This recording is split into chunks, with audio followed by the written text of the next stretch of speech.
dis donc, vous êtes là? Bah, bravo. Le sport, oui, mais l'appartement, non.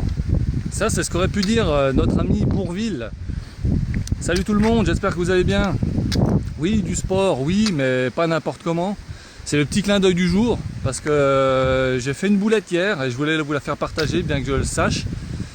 Un truc tout simple, j'ai mangé des féculents, des patates douces, mélangées avec de la brebis, etc. Qui n'est pas, a priori pas très lourd, mais quand on a la maladie de Lyme ou ce genre de choses, ben, ça compte beaucoup. Et du coup hier, ça a été extrêmement dur et ça m'a rappelé quelque chose que je sais pourtant, et qui est la chose suivante, c'est qu'avant de faire du sport, avant de se bouger, une activité physique ou autre, c'est mieux de ne pas manger, surtout si c'est pas pour des heures, si c'est un sport d'endurance et qu'on part pour des heures, oui il faut manger, mais certaines choses, ça c'est aussi des choses dont on parle en détail dans le programme Vivre la vie de ses rêves. Mais c'était un petit clin d'œil parce qu'aujourd'hui je suis parti, j'ai rien dans le buffet depuis quelques heures à part avoir bu un peu et bu mon traitement, et j'ai la grosse patate, la grosse frite, je cours tout le long, pourtant il fait chaud, c'est un peu orageux, mais c'est magnifique. Donc c'était ce petit clin d'œil.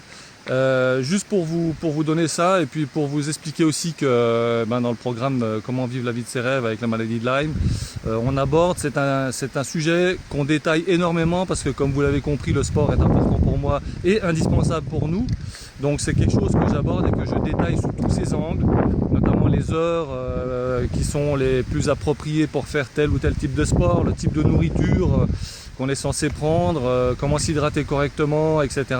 Donc toutes ces choses qui font que qu'on se porte mieux chaque jour, quoi. Donc voilà, donc du sport, oui, mais pas n'importe comment, dites-donc. Donc c'était ce petit clin d'œil à Bourvil. Je suis vers une fontaine que j'adore, j'ai jamais su son nom, mais je l'appelle la fontaine de l'amour parce qu'elle a une forme de cœur. Donc c'est cadeau, c'est pour vous. Voilà. Je sais pas si ça se voit à l'écran, mais c'est un cœur. Donc je vous embrasse tous et on se retrouve très bientôt pour de nouvelles aventures. Et puis le deuxième épisode de la saison 1 de Comment vivre la vie de ses rêves avec la maladie de Lyme. Allez, gros bisous à tous, ciao!